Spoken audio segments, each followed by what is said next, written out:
नमस्कार, कार्यक्रम parliament this week में आपका स्वागत है और मैं हूं आपके साथ अर्चना मिश्रा। संसद टीवी के इस खास कार्यक्रम में हम बात करेंगे राष्ट्रपति, उपराष्ट्रपति, प्रधानमंत्री और लोकसभा अध्यक्ष से जुड़ी कुछ खास खबरों की। साथ ही डालेंगे नजर संसद भवन परिसर से जुड़ी तमाम गतिविधियों पर। तो शुरुआत करते हैं पार्लियामेंट दिस वीक की, लेकिन सबसे पहले नजर हेडलाइंस पर। देश के नए राष्ट्रपति के चुनाव के लिए मतदान संपन्न। संसद भवन परिसर में प्रधानमंत्री समेत तमाम मंत्रियों और सांसदों ने किया मतदान। राज्य विधानसभाओं में भी वोटिंग। 21 जुलाई को होगी मतगणना। उपराष्ट्रपति चुनाव के लिए एनडीए उम्मीदवार जगदीप धनखड़ ने किया नामांकन। प्रधानमंत्री समेत एनडीए के कई वरिष्ठ नेता रहे मौजूद। विपक्ष की ओर से मार्गरेट अलवर ने भी किया नामांकन। 6 अगस्त को होगा मतदान। मॉनसून सत्र के पहले दिन संसद के दोनों सदनों में नए सांसदों ने ली शपथ। राज्यसभा में नवनिर्वाचित 28 और लोकसभा में 4 नए सदस्यों ने ली शपथ। प्रधानमंत्री ने मॉनसून सत्र के सार्थक होने की जताई उम्मीद। सभी दलों से खुले मन से संवाद करने को कहा। विपक्ष की कई मुद्दों पर सरकार को घेरने की रणनीति। विधायी निकायों के पीठासीन अधिकारियों की बैठक में लोकसभा अध्यक्ष का संबोधन। कहा, सदस्यों का आचरण सदन की गरिमा को बढ़ाने वाला हो। वाद विवाद के साथ सार्थक चर्चा का दिया सुझाव। कार्यक्रम में बढ़ते आगे। देश के नए राष्ट्रपति चुनाव के लिए मतदान 18 जुलाई को संपन्न हो गया। जनप्रतिनिधियों ने 18 जुलाई को दिल्ली में संसद भवन परिसर और राज्यों की विधानसभा परिसर में मतदान किया। सबसे पहले प्रधानमंत्री नरेंद्र मोदी ने मतदान किया। प्रधानमंत्री के अलावा लोकसभा अध्यक्ष ओम बिरला, केंद्रीय गृह मंत्री अमित शाह समेत कई केंद्रीय मंत्रियों और सांसदों ने भी मतदान किया। राष्ट्रपति चुनाव में एनडीए उम्मीदवार द्रौपदी मुर्मू का मुकाबला विपक्ष के उम्मीदवार यशवंत सिन्हा से है। नतीजे 21 जुलाई को आएंगे। 16वें राष्ट्रपति चुनाव के लिए 18 जुलाई को मतदान हुआ। इसमें 99% से अधिक सांसदों और विधायकों ने वोट डाला। चुनाव में भाजपा की अगुवाई वाले एनडीए से द्रौपदी मुर्मू और विपक्ष की ओर से यशवंत सिन्हा प्रत्याशी हैं। संसद भवन और राज्यों की विधानसभा परिसर में मतदान 18 जुलाई को 10 बजे शुरू हुआ, जो शाम 5 बजे तक चला। प्रधानमंत्री नरेंद्र मोदी ने सबसे पहले मतदान किया। प्रधानमंत्री के अलावा लोकसभा अध्यक्ष ओम बिरला, केंद्रीय गृह मंत्री अमित शाह समेत कई केंद्रीय मंत्रियों और सांसदों ने भी मतदान किया। कांग्रेस अध्यक्ष सोनिया गांधी, सांसद राहुल गांधी समेत कई सांसदों ने राष्ट्रपति चुनाव के लिए वोट डाला। पूर्व प्रधानमंत्री मनमोहन सिंह और समाजवादी पार्टी सांसद मुलायम सिंह यादव राष्ट्रपति चुनाव में मतदान करने के लिए व्हीलचेयर से संसद भवन पहुंचे। वहीं तमिलनाडु के पूर्व मुख्यमंत्री ओ पन्नीरसेल्वम राष्ट्रपति चुनाव में पीपीई किट पहनकर वोट देने पहुंचे। मतगणना 21 जुलाई को संसद भवन में होनी है। इस चुनाव में कुल 4,800 सदस्यों को मतदान करना था, जिसमें से 99% लोगों यानी 4,796 ने मतदान किया है। इसके साथ ही विधायकों की ओर से मतदान में 11 राज्यों और केंद्र शासित प्रदेश पुदुचेरी में मतदान 100% रहा। वहीं देश के नए उपराष्ट्रपति के चुनाव के लिए 6 अगस्त को मतदान होना है। एनडीए की ओर से उम्मीदवार जगदीप धनखड़ ने नामांकन दाखिल कर दिया है। उन्होंने प्रधानमंत्री नरेंद्र मोदी, रक्षा मंत्री राजनाथ सिंह, गृह मंत्री अमित शाह और बीजेपी अध्यक्ष जेपी नड्डा समेत पार्टी के वरिष्ठ नेताओं की मौजूदगी में नामांकन पर्चा भरा। वहीं विपक्षी दलों ने उपराष्ट्रपति पद के चुनाव के लिए राजस्थान की पूर्व राज्यपाल मार्गरेट अलवा को उम्मीदवार बनाया है।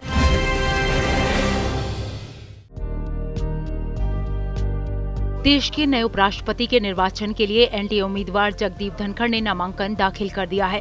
प्रधानमंत्री नरेंद्र मोदी, रक्षा मंत्री राजनाथ सिंह, केंद्रीय गृह मंत्री अमित शाह और बीजेपी अध्यक्ष जेपी नड्डा समेत पार्टी के वरिष्ठ नेताओं की मौजूदगी में नामांकन दाखिल किया गया। नामांकन पर्चा भरने के बाद जगदीप धनखड़ ने कहा कि वो देश के लोकतांत्रिक मूल्यों को आगे बढ़ाने का हमेशा प्रयास करेंगे। वहीं विपक्षी दलों ने उपराष्ट्रपति पद के चुनाव के लिए राजस्थान की पूर्व राज्यपाल मार्गरेट अलवा को उम्मीदवार बनाया है। मार्गरेट अलवा ने भी अपना नामांकन दाखिल कर दिया है। मार्गरेट अलवा को मैदान में उतारने का फैसला राष्ट्रवादी कांग्रेस पार्टी के अध्यक्ष शरद पवार के निवास पर 17 विपक्षी दलों के नेताओं की बैठक में लिया गया। बता दें कि उपराष्ट्रपति पद के चुनाव के लिए मतदान 6 अगस्त 2022 को सुबह 10 बजे से शाम 5 बजे के बीच होगा। 18 जुलाई को शुरू हुए संसद के मॉनसून सत्र के पहले दिन लोकसभा और राज्यसभा के नए सांसदों ने शपथ ली। राज्यसभा के सभापति एम वेंकैया नायडू ने बैठक शुरू होने पर 28 नवनिर्वाचित सदस्यों को सदन की सदस्यता की शपथ दिलाई। वहीं लोकसभा अध्यक्ष ओम बिरला की अध्यक्षता में 4 नए सांसदों ने शपथ ली। सत्र के पहले दिन जहां विपक्ष ने सरकार के सामने कई मुद्दे उठाए, वहीं प्रधानमंत्री नरेंद्र मोदी ने भरोसा जताया कि संसद का मॉनसून सत्र उपयोगी और सार्थक होगा। संसद के मॉनसून सत्र के पहले दिन ही लोकसभा और राज्यसभा के नए सांसदों ने शपथ ली। लोकसभा में उत्तर प्रदेश के आजमगढ़ से भाजपा सांसद दिनेश लाल निरहुआ यादव, रामपुर से भाजपा सांसद घनश्याम सिंह लोधी, पश्चिम बंगाल के आसनसोल से टीएमसी सांसद शत्रुघ्न सिन्हा ने लोकसभा सदस्य के रूप में शपथ ली। भारत के संविधान के प्रति सच्ची श्रद्धा और निष्ठा रखूंगा। वहीं संगरूर से लोकसभा उपचुनाव में जीतने वाले शिरोमणि अकाली दल के सिमरनजीत सिंह मान ने चैम्बर में सांसद के तौर पर शपथ ली। वहीं राज्यसभा में चुनकर आए 28 सदस्यों ने राज्यसभा के सदस्य के रूप में शपथ ली।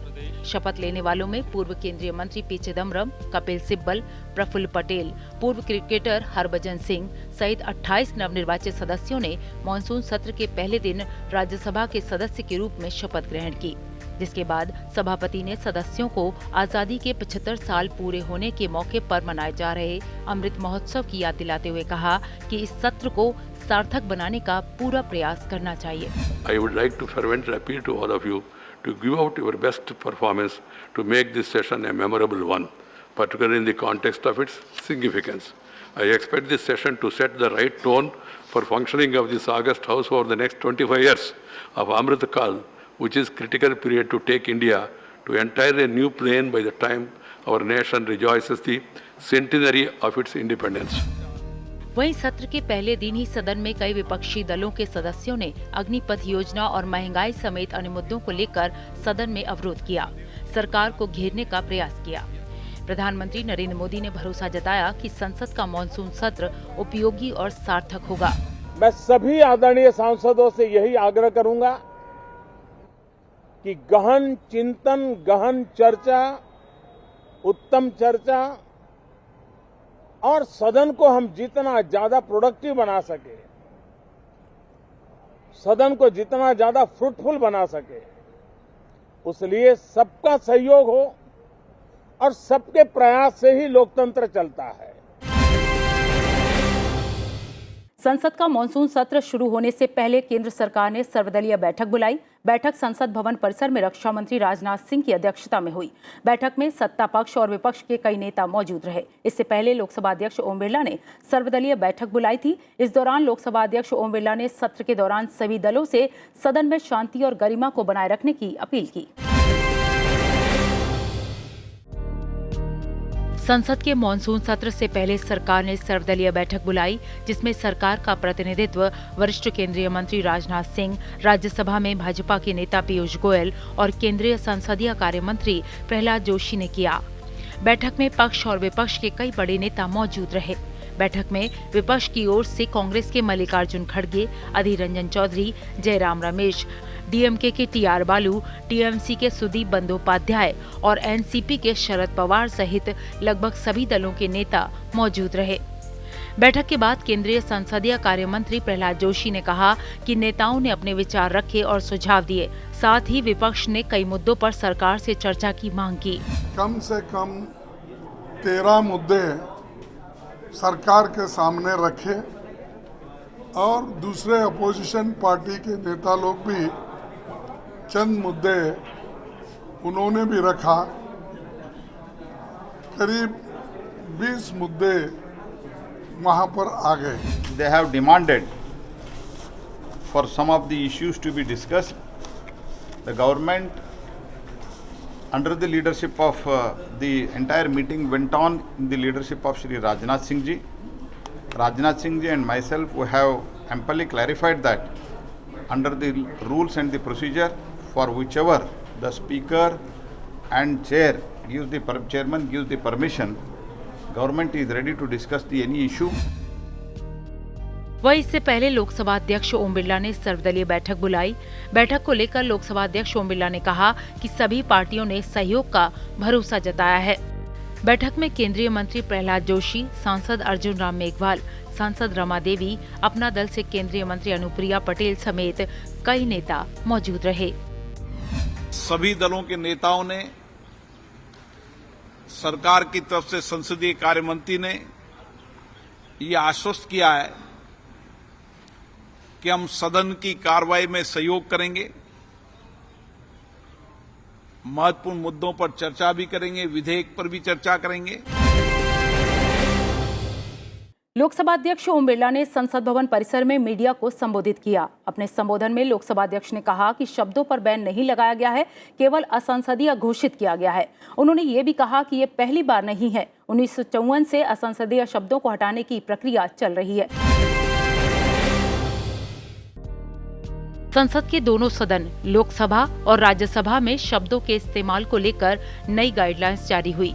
लोकसभा सचिवालय ने असंसदीय शब्द 2021 शीर्षक के तहत ऐसे शब्दों और वाक्यों की लिस्ट तैयार की है जिन्हें असंसदीय अभिव्यक्ति की श्रेणी में रखा गया है। इसको लेकर लोकसभा अध्यक्ष ओम बिरला ने प्रेस कॉन्फ्रेंस की। लोकसभा अध्यक्ष ने कहा कि प्रक्रिया के तहत ये फैसला लिया गया है। मैं आपको ये स्पष्ट करना चाहता हूं कि देश में भ्रम की स्थिति नहीं होना चाहिए।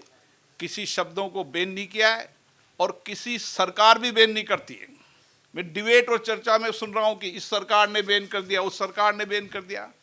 चाहे राज्यों की सरकार हो, चाहे केंद्र की सरकार हो, सभी राज्य की विधानसभा और लोकसभा और राज्यसभा एक स्वतंत्र स्वतः निकाय है जिन पर सरकारों का कोई नियंत्रण नहीं होता है।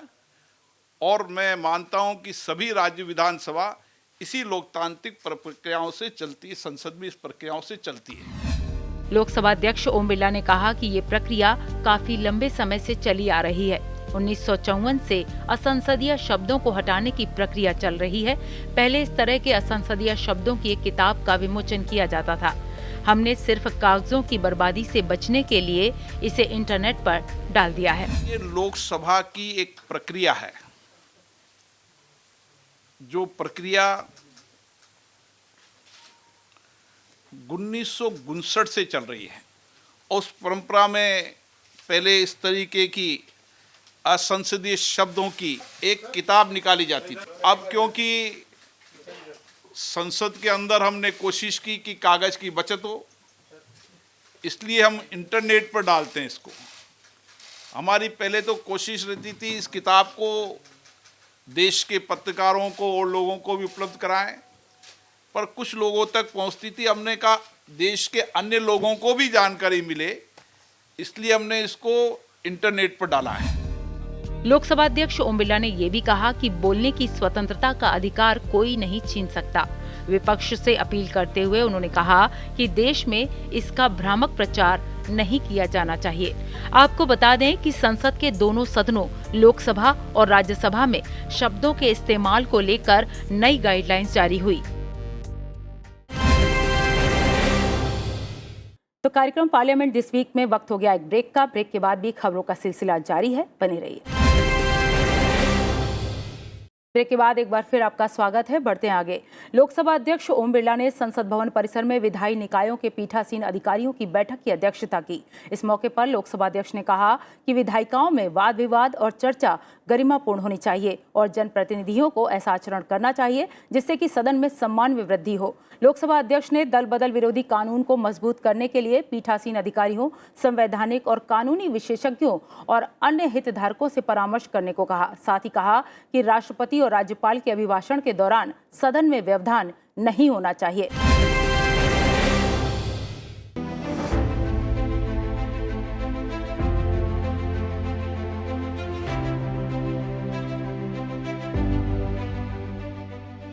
लोकतांत्रिक संस्थाओं के सशक्तिकरण को नई दिशा देने तथा अगले माह कनाडा में होने जा रहे राष्ट्रमंडल संसदीय संघ के 65वें सम्मेलन की तैयारियों को लेकर देश भर के विधानमंडलों के पीठासीन अधिकारियों का सम्मेलन संसद भवन परिसर में आयोजित किया गया। लोकसभा अध्यक्ष ओम बिरला ने सम्मेलन का उद्घाटन किया। उन्होंने कहा कि देश की विधानसभाओं और विधान परिषदों में वाद विवाद और चर्चा गरिमापूर्ण होनी चाहिए। प्रत्येक सदस्य को इस तरह से आचरण करना चाहिए जिससे सदन की गरिमा और मर्यादा में वृद्धि हो। राष्ट्रपति और राज्यपाल के अभिभाषण के दौरान कोई व्यवधान नहीं होना चाहिए। इन विषयों को लेकर पीठासीन अधिकारी अपने अपने विधानमंडलों में सभी दलों के साथ नियमित रूप से चर्चा करें, ताकि हमारे विधानमंडल सार्थक सकारात्मक चर्चा का केंद्र बन सके। पीठासीन अधिकारियों के इस बैठक के अंदर कुछ अन्य मुद्दों पर भी चर्चा हुई, जिसमें विशेष रूप से सभी पीठासीन अधिकारियों ने एक मत से सभी राजनीतिक दलों से यह आग्रह किया गया कि सभी दल अपने अपने राज्यों के अंदर और देश के अंदर राज्यपाल के अभिभाषण और माननीय राष्ट्रपति जी के अभिभाषण के समय व्यवधान न करें। ये हमारी मर्यादा के अनुकूल नहीं है। ऐसा सभी पीठासीन अधिकारियों ने एक मत से निर्णय लिया है और सभी पीठासीन अधिकारी अपने अपने राज्यों के अंदर सभी दलों से चर्चा कर ये इंश्योर करेंगे कि माननीय राज्यपाल महोदय के अभिभाषण के समय कोई व्यवधान न हो। बैठक में दल बदल विरोधी कानून को मजबूत करने को लेकर भी बात हुई। दल बदल विरोधी कानून को मजबूत करने पर बल देते हुए बिरला ने कहा कि कानून में संशोधन के लिए पीठासीन अधिकारियों, संविधान विशेषज्ञों, कानूनी विद्वानों और अन्य स्टेक होल्डर्स से परामर्श किया जाएगा। इसके अलावा विधायिकाओं को उत्कृष्ट पुरस्कार और विधानसभाओं की न्यूनतम बैठकों की संख्या जैसे मुद्दों पर भी चर्चा की गई। बिरला ने पीठासीन अधिकारियों का आह्वान किया कि वो सदन में सम्मानजनक आचरण के लिए सदस्यों का मार्गदर्शन करें। राज्यों में विधानसभाओं की बैठकों की संख्या बढ़ाने के प्रयास किए जाने चाहिए। देश में विधानसभाओं के बारे में जानकारी के लिए एक मंच की आवश्यकता पर बल देते हुए बिरला ने कहा कि एक डिजिटल प्लेटफॉर्म तैयार किया जा रहा है और इस प्लेटफॉर्म पर देश की सभी विधानसभाओं के डिबेट्स उपलब्ध होंगे। बिरला ने यह भी बताया कि उनके नेतृत्व में एक संसदीय प्रतिनिधिमंडल 20 से 26 अगस्त 2022 तक हैलिफैक्स, नोवा स्कॉशिया, कनाडा में होने वाले कॉमनवेल्थ पार्लियामेंट्री एसोसिएशन यानी राष्ट्रमंडल संसदीय संघ सम्मेलन में भाग लेगा। उन्होंने कहा कि इस कार्यक्रम में 54 देशों के 181 प्रतिनिधि, जिनमें भारत के 27 प्रतिनिधि भाग लेंगे। बिरला ने यह भी कहा कि सीपीए के ढांचे के भीतर राज्य विधानमंडलों की सक्रिय भागीदारी और व्यापक चर्चा सुनिश्चित करने के लिए भारत में सीपीए जोन की संख्या 3 से बढ़ाकर 9 कर दी गई है। वहीं उपराष्ट्रपति एम वेंकैया नायडू ने राज्यपालों से राज्यों के लिए एक मार्गदर्शक के रूप में कार्य करने का आह्वान किया। उन्होंने कहा कि राज्यपालों को सरकार द्वारा वित्त पोषित कार्यक्रमों पर नजर रखना चाहिए। उपराष्ट्रपति अपने निवास पर आयोजित कार्यक्रम में कई राज्यों और केंद्र शासित प्रदेशों के राज्यपालों, उपराज्यपालों और प्रशासकों को संबोधित कर रहे थे। उपराष्ट्रपति ने राज्यपालों को सुझाव दिया कि वो विश्वविद्यालयों का दौरा करते रहें और शिक्षा में सुधार के प्रयासों को जारी रखें।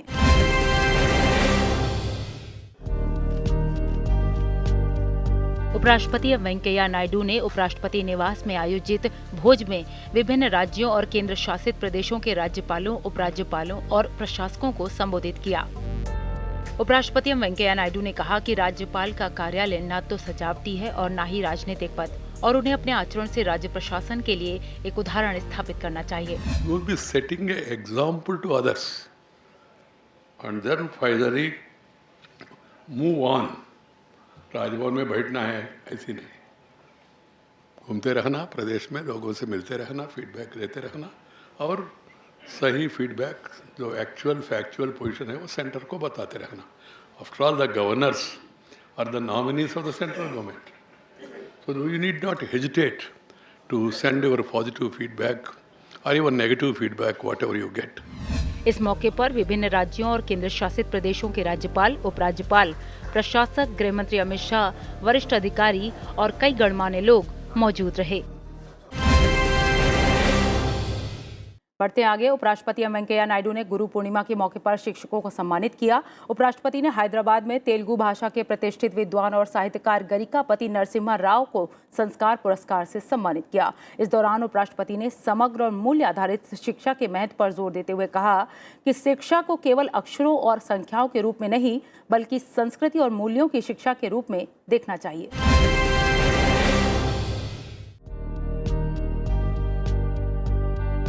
उपराष्ट्रपति एम वेंकैया नायडू ने बच्चों के समग्र विकास और देश के एक सुरक्षित भविष्य के निर्माण आधारित शिक्षा के महत्व पर जोर दिया। उपराष्ट्रपति ने कहा कि अंक केंद्रित शिक्षा की मानसिकता को त्यागना होगा और शिक्षा को केवल अक्षरों और संख्याओं के रूप में नहीं बल्कि संस्कृति और मूल्यों की शिक्षा के रूप में देखने का आह्वान किया। उपराष्ट्रपति ने ये बात हैदराबाद में गुरु पूर्णिमा के मौके पर एक कार्यक्रम को संबोधित करते हुए कही। गुरु पूर्णिमा के मौके पर उपराष्ट्रपति ने कहा कि भारतीय परंपरा में गुरु को सर्वोच्च सम्मान दिया जाता है और एक गुरु और शिष्य के बीच के संबंध को पवित्र माना जाता है। उपराष्ट्रपति ने शिक्षकों के प्रति सम्मान व्यक्त करते हुए अपने शिक्षकों को याद किया, साथ ही जीवन पर पड़ने वाले प्रभाव का भी उल्लेख किया। उपराष्ट्रपति ने हैदराबाद में एक सांस्कृतिक संगठन आकृति की ओर से स्थापित संस्कार पुरस्कार से तेलुगु के प्रतिष्ठित विद्वान और साहित्यकार गरिकापति नरसिम्हा राव को सम्मानित किया। कार्यक्रम के दौरान तेलंगाना सरकार के सलाहकार, साहित्यकार, कलाकार और कई गणमान्य लोग मौजूद रहे।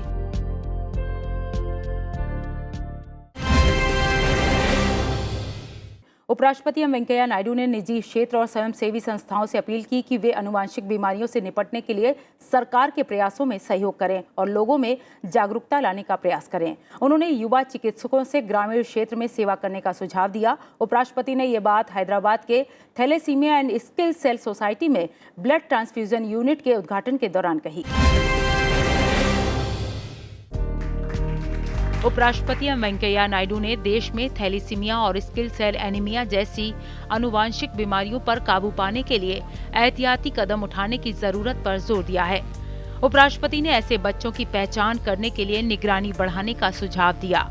हैदराबाद में दूसरी रक्त आधान इकाई और आधुनिक नैदानिक प्रयोगशाला का उद्घाटन करते हुए उपराष्ट्रपति ने कहा कि निजी क्षेत्र और गैर सरकारी संगठन इन आनुवंशिक बीमारियों से निपटने के लिए सरकार का सहयोग करें। उपराष्ट्रपति ने कहा कि हर साल करीब 10 बच्चे थैलीसीमिया की बीमारी से ग्रसित पाए जाते हैं। लिहाजा मीडिया और सभी हितधारकों को लोगों को जागरूक करने में सहयोग करना चाहिए। कार्यक्रम के दौरान thalassemia and sickle cell society के अध्यक्ष, उपाध्यक्ष, सचिव, डॉक्टर और कई लोग मौजूद रहे। लोकसभा अध्यक्ष ओम बिरला गुरु पूर्णिमा के मौके पर दिल्ली के जवाहरलाल नेहरू स्टेडियम में आर्ट ऑफ लिविंग के कार्यक्रम में शामिल हुए। सभा को संबोधित करते हुए लोकसभा अध्यक्ष ने कहा कि व्यक्ति और समाज को उत्कर्ष तक ले जाने में गुरुजनों की महत्वपूर्ण भूमिका है। गुरुओं ने मानवता को कल्याण का मार्ग दिखाया है और हम सभी को गुरु का सम्मान करना चाहिए।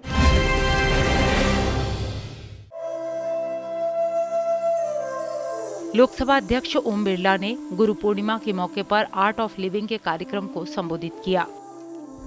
लोकसभा अध्यक्ष ने कहा कि गुरुओं ने मानवता को कल्याण का मार्ग दिखाया है और भारत की गुरु शिष्य की परंपरा में त्याग, समर्पण, विश्वास और निष्ठा का समावेश रहा है। भारत में गुरु शिष्य परंपरा बहुत प्राचीनतम परंपरा है और हमेशा हमारी संस्कृति में, हमारे जीवन के अंदर गुरुओं का बड़ा महत्व है। और इसीलिए जब प्राचीनतम संस्कृति की बात करते हैं तो राज करने वाले राजा भी गुरुकुल के अंदर शिक्षा प्राप्त करते हैं और उस गुरुकुल की शिक्षा प्राप्त करते समय वह राज त्याग कर कर एक सामान्य व्यक्ति की तरह गुरुओं से वर्तमान का, भविष्य का, भूत का सारे ज्ञानों का अनुभव करते हैं। और आज भी हमें आध्यात्मिक रूप से, सांस्कृतिक रूप से शिक्षा के अंदर हमें गुरु आज भी हमें दिशा देने का काम कर रहे हैं।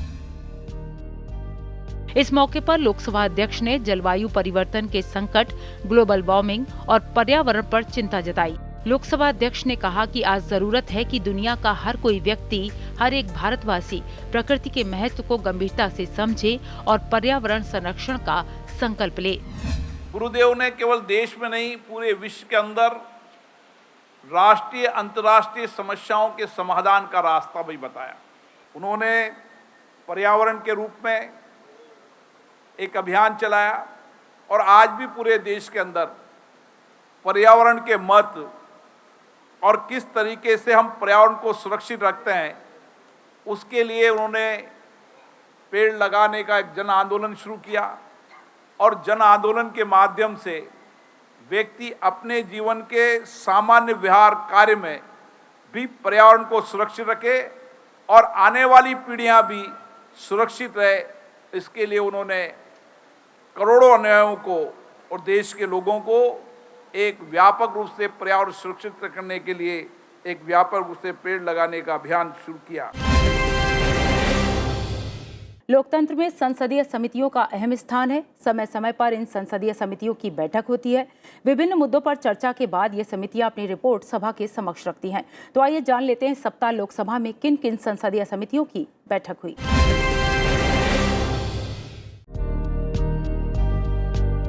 लोकसभा में हुई संसदीय समितियों की बैठकों पर नजर डालें तो 13 जुलाई 2022 को श्रम, कपड़ा और कौशल विकास संबंधी समिति की बैठक हुई। 13 जुलाई को ही ग्रामीण विकास और पंचायती राज समिति की बैठक हुई। साथ ही याचिका समिति की बैठक भी 13 जुलाई 2022 को ही संपन्न हुई। 18 जुलाई 2022 को कृषि, पशुधन और खाद्य प्रसंस्करण संबंधी समिति की बैठक हुई। वहीं 18 जुलाई 2022 को ही सभा पटल पर रखे गए पत्रों संबंधी समिति की बैठक भी संपन्न हुई। 19 जुलाई 2022 को सूचना प्रौद्योगिकी संबंधी समिति की बैठक हुई। श्रम, वस्त्र और कौशल विकास संबंधी समिति की बैठक भी 19 जुलाई को ही हुई। 19 जुलाई 2022 को ही जैव विविधता संशोधन 2021 विधेयक संबंधी समिति की बैठक भी संपन्न हुई। कार्यक्रम पार्लियामेंट दिस वीक में इतना ही, लेकिन जाने से पहले एक जरूरी बात, आप इस कार्यक्रम को संसद टीवी के YouTube चैनल पर भी देख सकते हैं। हमें आपके फीडबैक का इंतजार रहेगा। अगले हफ्ते फिर मिलेंगे संसद से जुड़ी अहम खबरों के साथ। तब तक के लिए मुझे दीजिए इजाजत। नमस्कार।